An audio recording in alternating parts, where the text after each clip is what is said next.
Hello and welcome everyone. I wanted to encourage you with the Psalms. You may read with me or pause and read on the screen. I wanted to explain why is it difficult when you become a seeker. You think life should get easier. And that is because there is such thing as becoming the authentic being. You just need to practice gnosis, meaning to know, to learn, and then you apply it, utilize it within your being. Then you are being who is knowing. In order for you to know, you must go through that which you are going through to come out as a version of your being that is perfect for that which you asked to participate in. Otherwise, you would be unprepared. So if you wanted to come here to this planet at this time, first of all, you are strong. Second, you have strong connection to the divine. You just need to remember your knowing that you are connected to the divine forces at all times. In order for you to bring in this knowing into your being, merge it into one Christed self to help evolve from this state which humanity is in. It would continue the same loops of troublemaking, temporary resolution, and then another trouble, unnecessary suffering, in order to find a temporary resolution at the cost of possibly the life of the soul, or perhaps the soul's spiritual progress, which is kind of the same thing. If the soul is not progressing, then it isn't. And if it isn't, then what is it? Because God is. And if the soul is emanated from God, and the soul is not progressing, you see the equation. But when you know you come from God, no matter what happens, you'll be prepared. We'll start with Psalm and then comment after. Whoever dwells in the shelter of the Most High will rest in the shadow of the Almighty. I will say of the Lord, He is my refuge and my fortress, my God in whom I trust. Surely He will save you from the fowler's snare and from the deadly pestilence. He will cover you with His feathers, and under His wings you will find refuge. His faithfulness will be your shield and rampart. You will not fear the terror of the night, nor the arrow that flies by day, nor the pestilence that stalks in the darkness, nor the plague that destroys at midday. 1,000 may fall at your side, 10,000 at your right hand, but it will not come near you. You will only observe with your eyes and see the punishment of the wicked. If you say, "The Lord is my refuge," and you make the Most High your dwelling, no harm will overtake you, no disaster will come near your tent, for He will command His angels concerning you to guard you in all your ways. They will lift you up in their hands, so that you will not strike your foot against a stone. You will tread on the lion and the cobra. You will trample the great lion and the serpent. Because He loves me, says the Lord, I will rescue him. I will protect him, for he acknowledges my name. He will call on me, and I will answer him. I will be with him in trouble. I will deliver him and honor him. With long life I will satisfy him and show him my salvation. The Lord reigns. He is robed in majesty. The Lord is robed in majesty and armed with strength. Indeed, the world is established, firm and secure. Your throne was established long ago. You are from all eternity. The seas have lifted up, Lord. The seas have lifted up their voice. The seas have lifted up their pounding waves, mightier than the thunder of the great waters, mightier than the breakers of the sea. The Lord on high is mighty. Your statutes, Lord, stand firm. Holiness adorns your house for endless days. Hope you like it. You may read it in your language so that it is easier to understand. Sometimes we underestimate, but the language you grew up hearing would be the best when it has to do with reading the scriptures. Just your heart and, most importantly, your mind comprehends it in a much deeper sense than any other secondary, third, or fourth language that you learned throughout your life. So that part where it says, if you say, "The Lord is my refuge," and you make the Most High your dwelling, no harm will overtake you. This is the part I was talking about, from remembering and then knowing and then bringing it in to merge with your being. Because one thing is just to speak from your mouth, just to check the mark, to say I did it. Then another thing is to know, but to not have faith that it has to do with you or that it applies to you. So you have to do both.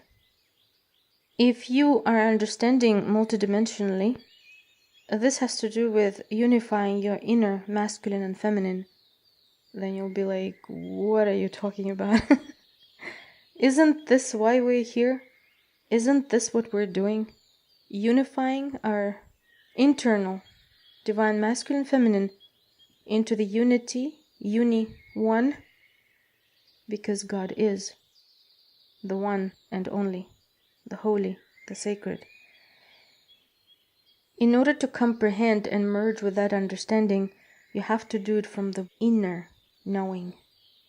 You can know up there in the head. You can also feel in your heart. You gotta merge them in order to practice the being, the child of God, within your knowing, within your, between your I and the M. So when you say I am divine, every cell within your body, every tiny particle knows exactly what you're talking about. And it sends out this song of praise to the core and or up into the heavens. Depending on your perception, of course. So when you mix the knowing and the being, then you are experiencing that which comes about, and it is of no harm, because the knowing of your being is your protection. And like it says, no disaster will come near your tent, because he will command his angels concerning you to guard you in all your ways. And you know that whenever you're going through something, even when you feel you're alone, it is impossible to be alone, because you have a big team who is invested in you to make sure that you prevail. Because this huge experience involves not just you, but many others that came before you, also will continue after you graduate, and also others who are not and will not participate in the physical, but are participating in the non-physical. So you cannot be alone. This will also be a little ego check to say you're not doing it on your own. Nobody needs you to do it on your own. The only thing that you need to do on your own is to realize you have free will and just to make a decision. Once you make a decision, you will be accompanied and helped. So that one you're doing on your own. So that part where he says, because he loves me, I will rescue him, I will protect him, because he acknowledges my name. God is, so God would not have a name. Gods have names. Gods have many names, but the one we're talking about is who does not need a name. And that one is within you, for that one emanated you. So in order for you to realize the name, which is, you would have to have the knowledge, the gnosis within you. You have to wear it correctly. In other words, this is symbolically your knowledge, aka armor of God. These writings are coded with a lot of symbology, so you may think of it literally, but then you're just giving it a shape, a form, a size. You gotta understand God is vast and heavens are ever expanding, so there won't be any limit when you understand the symbology, or that this includes symbology. You will have to read it between the lines and through time-space. But then you have to practice it too, because nobody could do it for you. Those ones who need to, they do it, and God is. So as an emanation, in order for you to awaken to your understanding that you are divine, you have to practice it. Practice the knowing. When it says, the Lord reigns, is robed in majesty, armed in strength, and the world is established firm and secure, the throne was established long ago from all eternity. This has to do with the before and the after does not apply to the one, for he is. And that stays, no pun intended, forever. Because it does not apply to God. The length, the time does not apply. Now, the seas have lifted up, Lord, the seas have lifted up their voice, pounding waves and great waters. This part has many meanings. I will just tell you one that is applying at this particular stage, and this has to do with the divine feminine embracing her being, embracing her divinity to merge with her divine masculine. Now, every one of us internally have divine masculine, divine feminine. The masculine part is the action-oriented. The feminine would be more nurturing and taking her time, because she has to be being, while the masculine would need to be more in action. And together they create a third. This thrice force will be experienced by each one of you. It has to, because God is. And those living waters that want to come forth from within you, this is the action of the divine masculine, as well as the intuition of the divine feminine from within that wants to merge with it. And the precipice of the times to remember the knowledge, to apply it, to use it for the highest good of all is upon us.